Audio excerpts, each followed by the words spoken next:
My name is Nicholas Steep and I live in Dubbo, New South Wales. My name's Sam Stanford and I'm from Coffs Harbour. My name is Luca and I'm from Nara, New South Wales. My name's John and I'm from Dubbo. My name's Mitch. I'm originally from Central Queensland, but I now live in Coffs Harbour. Hi, my name's Kyle. I'm from Wollongong, originally from Albion Park. I identify as gay. Gay. Gay. Gay. It's gay. I identify as a gay or homosexual. Gay? We'll go with that.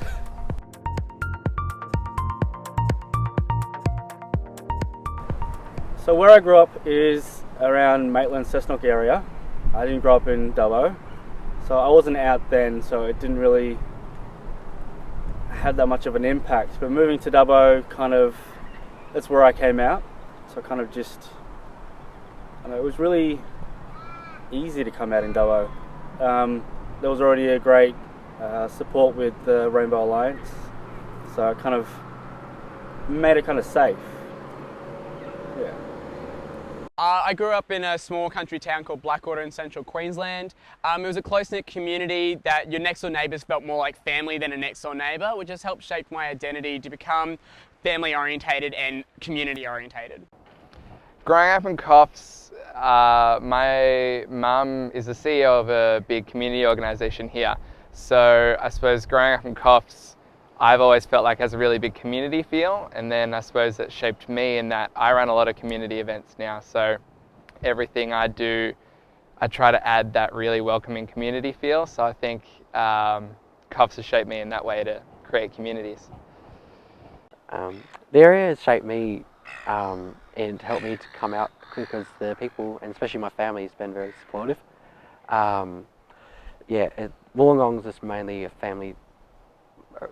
family-based community, and it's all about love and support, and it's great.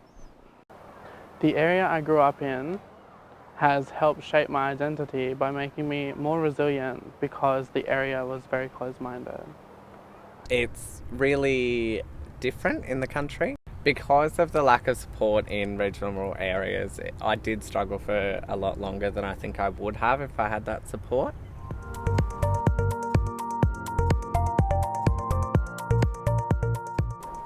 Some stereotypes I find with gay and same-sex attracted guys would be doing drag myself.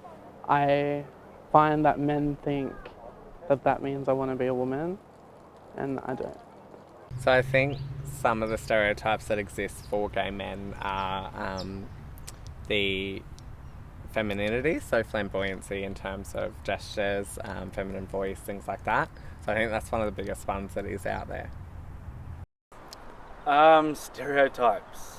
I think the main two are your typical stereotypes of butch and femme that everyone's kind of glued to. You're either one or the other.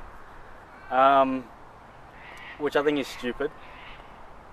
There are times where I can be as feminine as it gets, or not so much.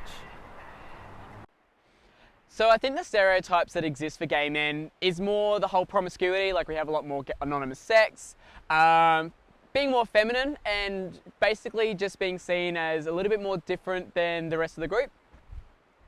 So I think some of the stereotypes that exist with same-sex attracted couples is a lot of stigma about open relationships and assumptions of sexual promiscuity, especially from a couple's perspective. I know my partner and I actually regularly kind of receive inappropriate messages from people, and they just kind of expect us to respond even though they know we're in a relationship.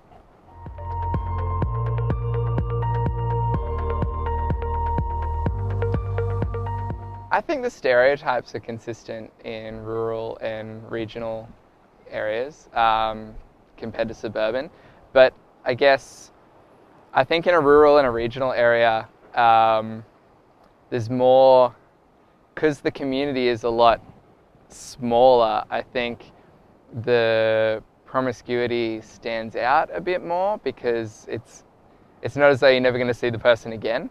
I know from back in the day on Grindr, it was always the same, 20, 30 people popping up on your feed, and then you scroll a little bit and all of a sudden you're in Maxville. So I think, yeah, it's probably a little bit harder in rural communities because you see the same people over and over and over. Back where I'm from, there wasn't many people that were actually out, so the gays that you actually knew were more that feminine type, were the ones that couldn't really hide in the closet. So the stereotype was more prominent there because they felt you saw it more often than the straighter gays. So in terms of regional rural areas and the stereotypes, I think there's more of an emphasis on kind of the stereotypical gay flamboyant male, because I don't think that regional rural areas are exposed that much to other gay men that exhibit other kind of traits. Yeah.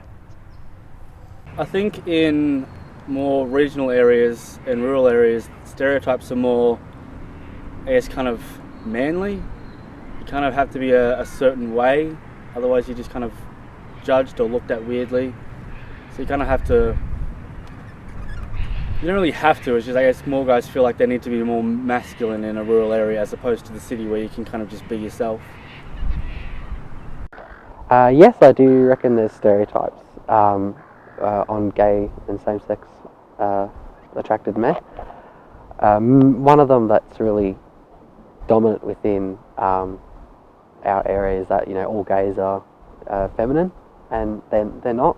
Most of my friends, and pretty much myself, that we don't really portray ourselves as very feminine. We're just men. Let's be honest. But yeah, I think there's a real push. I don't know why, but I think it's like a society push that all gays have that feminine aspect, which maybe we do. I don't know.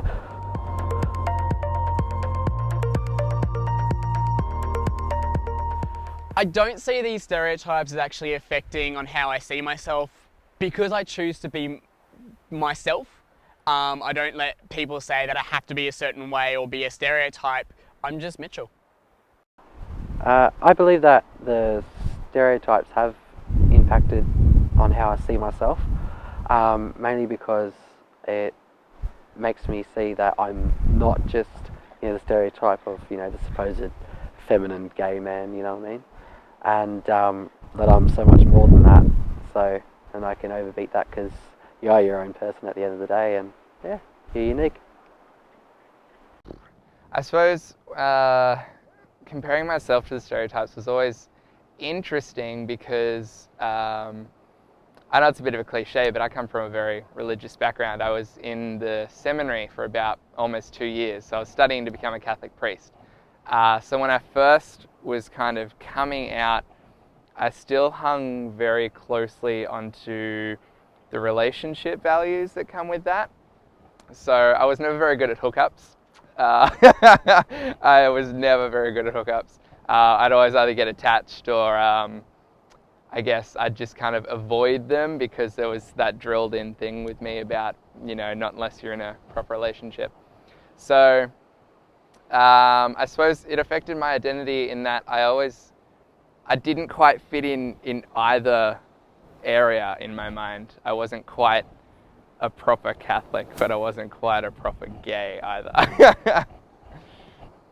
Yeah. That's a tough question. I think when it comes to stereotypes and how they impact me, I'm not really one to care. I guess I'm a combination of as many stereotypes as you can think of. So for me, it's just a part of who I am. Whether people consider it a stereotype, it's entirely up to them. The stereotypes have impacted me negatively originally, so I hate my voice because it's defined as quite feminine, and some of my gestures and things like that, but I've come to love them because they're me, they're not part of my sexuality, they're not a kind of sign of my sexuality, they're just me.